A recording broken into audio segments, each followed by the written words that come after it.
একটা মেয়ে যখন বুঝতে শিখে সংসার কি জিনিস, তখন সে যে পরিস্থিতিতেই থাকুক না কেন, যেখানেই থাকুক না কেন, দিন শেষে সে চেষ্টা করে তার নিজের সংসারে ফিরে আসার জন্য।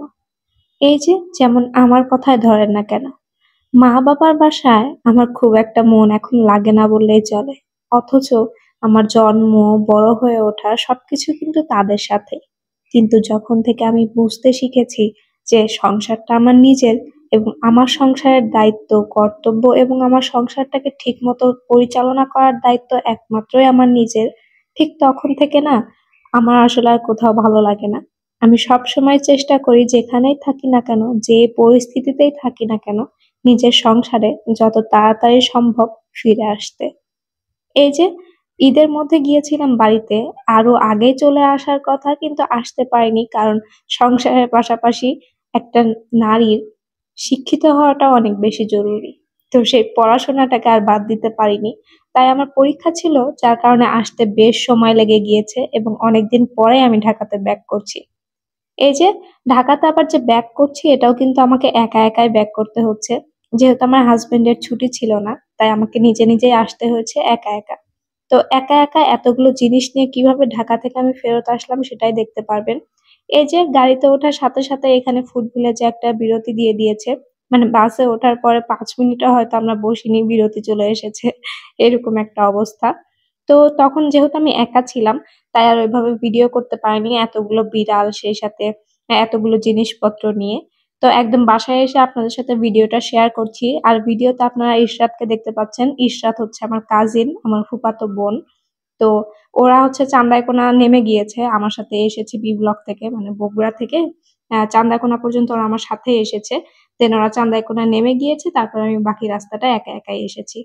যেহেতু আমি একা একা এসেছি, আমার সাথে অনেকগুলো বিড়াল ছিল, তাই আসলে আমাকে 2টা সিট নিতে হয়েছে। আর আমি যখনই চলাফেরা করি না কেন, বাসে 2টা সিটই নিয়ে যাই।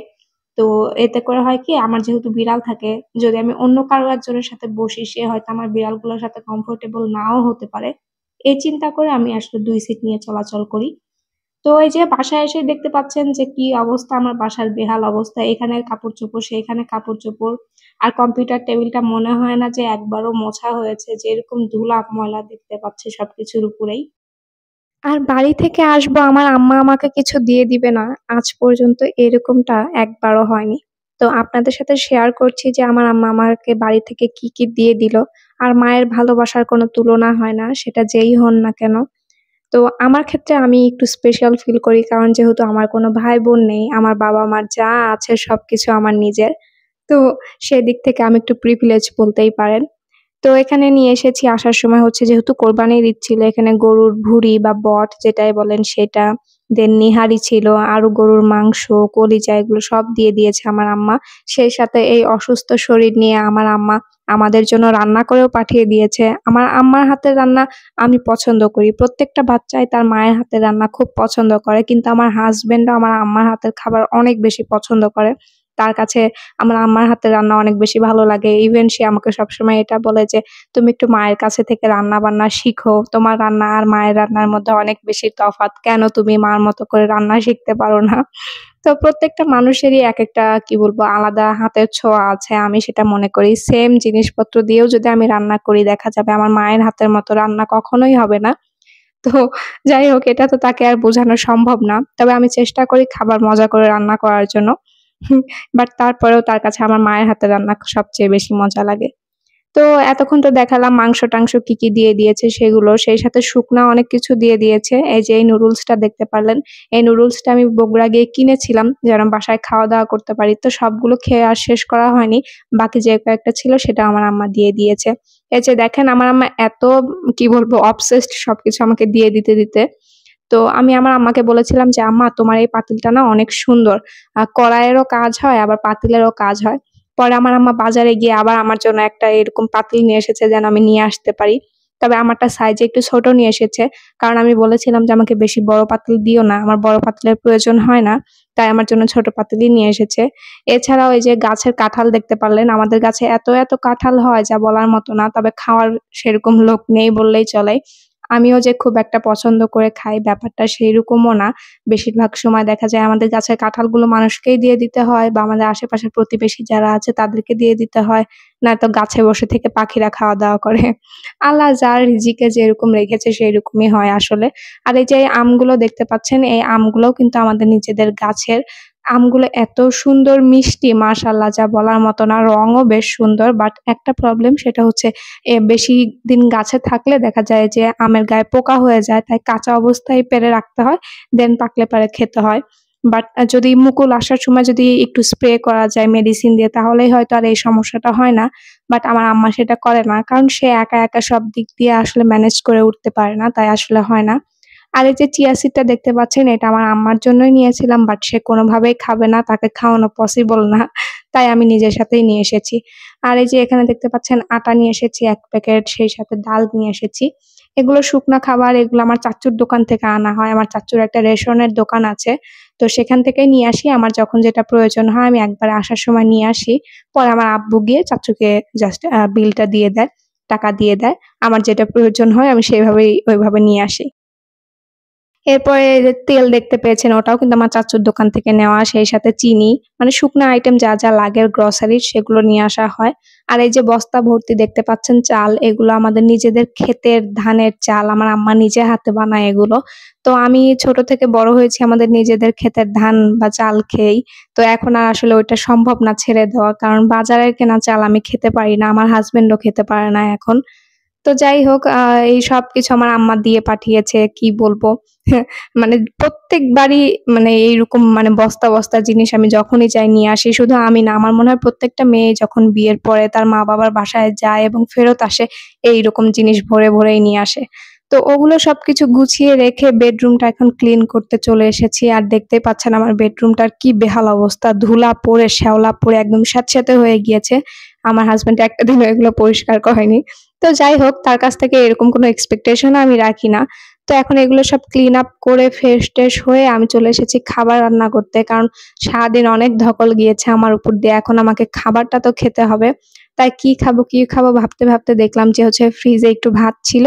আর আম্মা তো আমার জন্য হচ্ছে আমাদের জন্য মাংস রান্না করে পাঠিয়েই দিয়েছিল। তো ভাবলাম যে একটু ফ্রাইড রাইস টাইপের করে ফেলি। আর আমি এসেছিলাম ৩:৩০ টার সময়। আর এখন যখন রান্না করছি অলমোস্ট ৫:৩০ টার উপরে বাজে।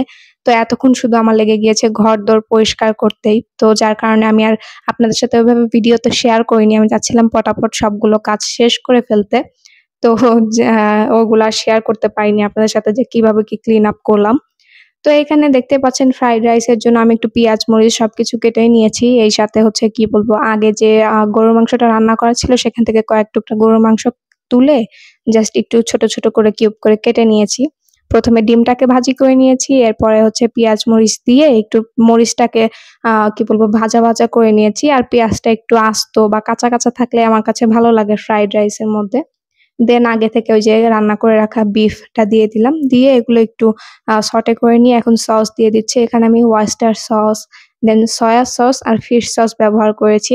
ওয়েস্টার সসটা একদমই কি বলবো অপশনাল। আপনারা চাইলে দিতেও পারেন, নাও দিতে পারেন। এতে করে খাবারের টেস্ট খুব বেশি হেরফের হয় না। যেহেতু আমার বাসায় এটা এভেইলেবল ছিল অ্যান্ড বাসায় থেকে এটার এক্সপায়ার ডেট যেন পার না হয়ে যায় এজন্যই আসলে আমি ব্যবহার করেছি। তবে হ্যাঁ, ওয়েস্টার সস ব্যবহার করলে খাবারের কালারটা একটু ডিপ হয়ে যায়। তো ওই যে আগে থেকে রান্না করা যে ভাতটা ছিল ওটা দিয়ে এখন জাস্ট একটু মিক্স করে নিচ্ছি। আর হ্যাঁ, আমি কিন্তু এখানে একটু লবণও ব্যবহার করেছিলাম যেটা আর শেয়ার করা হয়নি আপনাদের সাথে। তো সবকিছু দিয়ে এখন ভালোভাবে নেড়েচেড়ে মিক্স করে নিবো। আর মিক্স করে নিলে এখানে আমার রান্নাটা হয়ে যাবে। দেন আমি একটা বাটিতে সার্ভ করে নিয়েছি। আর এই যে এই পর্যায়ে আপনারা দেখতে পারেন যে হয়তো একটু অন্ধকার লাগছে। কারণ ওই যে বললাম অনেক সন্ধ্যা হয়ে মানে সন্ধ্যার আজান দিয়ে দিবে একটু পরেই। এই অবস্থায় আমি তখন খাবার খেতে বসেছিলাম। তো যার কারণে খুব বেশি আলো নেই। দেখতেও একটু অন্যরকম লাগছে। তো যাই হোক এগুলো একটু ক্ষমা সুন্দর দৃষ্টিতে দেখবেন। তো ফ্রাইড রাইসটা কিন্তু খেতে বেশ ভালোই হয়েছিল।